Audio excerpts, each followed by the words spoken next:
Okay, welcome back to another install video. Today we are going to install the front Maxton lip. Been waiting to do this mod for a while, just haven't had the time, and today's the day. Stay with me while we go down this journey. Okay, per the instructions I found online, the step-by-step, first thing we need to do is take off the hood latch and then pull the radiator cover. All we're going to be doing, there's a button on the back of this that we just push in and lift up, and that comes right off. Set that to the side, and this cover is just kind of held in by little pops. You can just kind of put your finger up under there, run it down the side, and then just pull that off. Now we have that part. I'm going to do some of these out of order from the instructions online just because I think it might be a little easier. The next step was saying we have to take this arch trim piece, kind of pop them loose all the way up to about 12 o'clock. But the way that this is held into the bottom, it's kind of pushed in. So I'm going to just go ahead and remove these T20s. There's 4 of them. So once we remove those, I can pull this back and it might be easier to do that.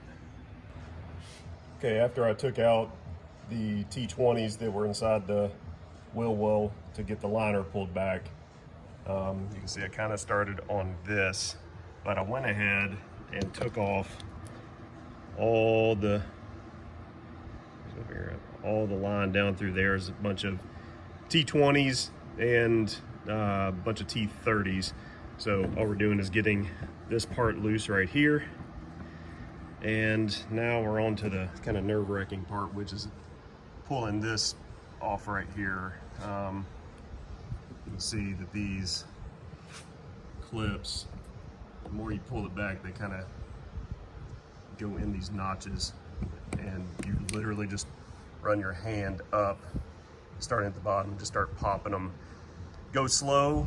You don't want to break these things. And I think that you might be able to, from the wheel liner side, put your hand back behind it and help, kind of push in that clamp and push it outside. That way maybe you lessen the chance of breaking any of these clips. Okay, I've got them all loosened from the bottom all the way up to about 12 o'clock. We just need to get past this line right here. If you look at these clamps or clips, you need to be careful with them because the old ones I'm used to have got a metal clip on here that kind of comes off, but this is just a plastic piece, and if you pull it too quickly, you might actually break that, and you don't want to do that. Some of them already kind of looks like it has a little stress crack right there, but hopefully it'll hold whenever I put it back in. Just wanted to give you a heads up on that, but all you do is pop it loose, work your way up to about 12 o'clock, and then you do the other side. Never been able to have one single car where I do a mod like this and where I have to do something with these side trims, whether it be this or with the bumper somewhere in here, where manufacturers can get it right. So this one ended up breaking, and a lot of these others have stress cracks. I tried to get in through the back, back behind here, and it worked on one of them, but I couldn't get to all of them. So I'm gonna see if I think that this clip here might be close enough to kind of hold it in place. I might try to find a piece. I heard it bounce around down low. Maybe I'll try to glue it back on just to kind of give it some kind of structure, but I don't know if that'll work. I'll let you know what I decide to do with that. Next up, so we need to remove, where's it at? Right there. So that is a T20 and that is a push rivet. So we're gonna use T20, take that out, push rivet. You're just gonna stick like a flat head in between up there and kind of wiggle it down, and it'll pull part of it away, and then you just pull this whole plug type straight down. You'll do this on both sides. Okay, the last step before removing the whole front bumper off the front is on top. There are 2 look like T25s here and here. So we're just gonna take those out.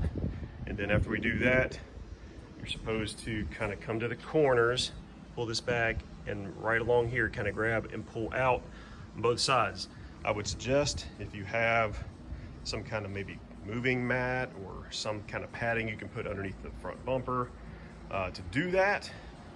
And if you also have a helper, have them out here helping you as well, because from what I understand, you pull those and it's going to kind of just go ahead and come loose and want to come off the front. There are supposedly 2 plugs over on the driver's side.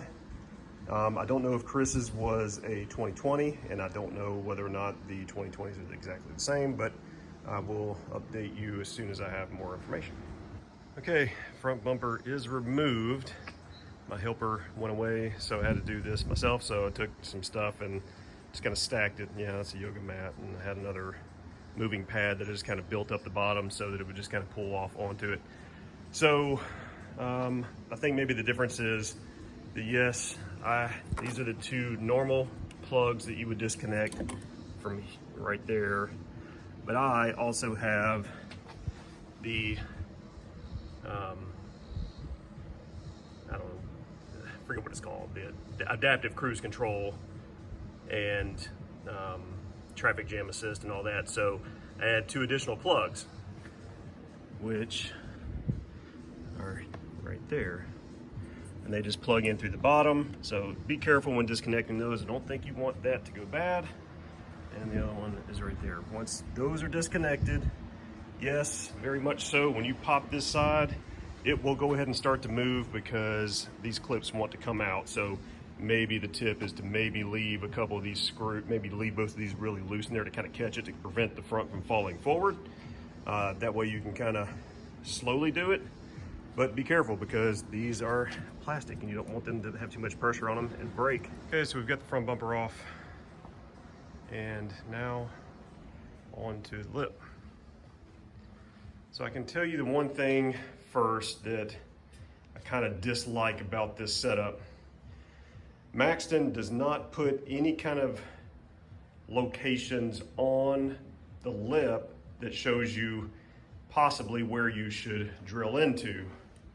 So they kind of just give you this and says this is spot on, acceptable, incorrect, incorrect. And you have 16 bolts with nylon nuts and washers that you have to put on. So all I've tried to do is go through with this off and try to line up these sides and everything the best way that I can in order to get some kind of evenness to it. The only way that I've been doing it is that on the rear bumper, I've kind of got this little notch piece, and I've taken something flat and laid it against there and just kind of looked to see how far the lip was from that point. And I would do that on both sides just to see how close I could actually get it. And when I get close enough, and it's pretty much there, I'll start figuring out how I want to go about drilling these holes to get this thing mounted, because like I said, it's kind of a pain, and I don't know that I would try to put this on with it on the car. So back in a few. Okay, the holes are drilled, and I used a 1/4 inch drill bit, and I left the lip laying on the bumper and kind of felt my way through it. Don't worry about that guy. That was a test drill and that did not work. So I just kind of came around. Well, these bigger gaps like this, I'll probably put some double-sided tape to make sure there's a little bit more contact for it not wanting to rip off, but there we go. So now I'm going to peel off. There's a protective layer on here like that, and I'm just going to peel this off and take that off, and then we will mount it to the bumper and just kind of show you what it looks like mounted. Just so you can see where I put the tape, just in between that hole and that hole, in the center, and the same over here. The tape that I used is this, 3N 3603614. The same thing I used for the rear diffuser, and it has worked awesome so far. This is just so you can see the mounting points that I used and where. So along this side here, and in between this area is where I put the tape. And then I had to go up in this channel because this is raised up and you can't get it unless you have longer bolts. And this is the center, more tape right there. It just kind of mirrored the other side. More tape in that spot right there and on around.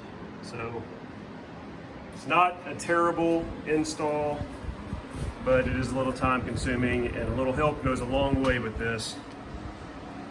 Okay, so do everything in the reverse to put the front bumper back on. But this is what it looks like.